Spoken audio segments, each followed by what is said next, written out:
Jeffrey Gundlach. He is with me live today in a CNBC exclusive interview. Welcome back, Jeffrey. It's good to see you again. Hey, Judge. Good to be back on Fed Day again. Yeah, it sure is great to have you. We said it's a historic move today by the Fed. Your first reaction is what? Well, I want to put it in context to start with. We all know that the Fed was far, far too dovish last September and perhaps into December. And then last Fed meeting, there was a lot of talk about we're going to get rid of inflation, we're going to bring inflation down, we're going to bring inflation down. And so we basically have those as the goalposts. We had way too dovish, and then we had a pretty strong commitment. And that was supported, of course, by short rates going up a lot, from only about 15 basis points for much of last year up to basically close to 3% on the 2-year. And as I've said in past appearances, the Fed always follows the 2-year.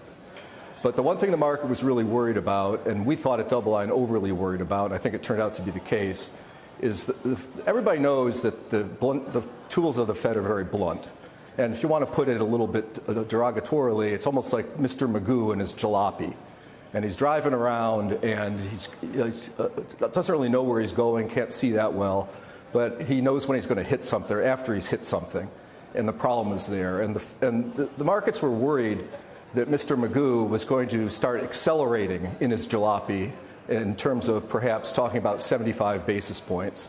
And that's a speed that jalopy going along at might really legitimately cause concerns about a recession perhaps even this year. And I don't think that's going to happen. I've talked about that before. And so there's a relief rally for sure. One thing that hasn't been talked about is that the yield curve, the Treasury yield curve, has been bumping up against some pretty massive yield resistance for a while now, which is, the high on the 10-year was 3% back in 2019, 2018. The 2-year Treasury got up to about 3.25%, and there's tremendous amounts of yield resistance there. So it's not surprising that we got a steeper curve. The long end can't seem to make up its mind on what to think because, there's certainly some economic slowdown that one has to think is baked into the cake here with the roll-off of all the durable goods and non-durable goods, consumer consumption, which is still very, very elevated and needs to come down very substantially to get back to trend, which had been convincing pre-pandemic.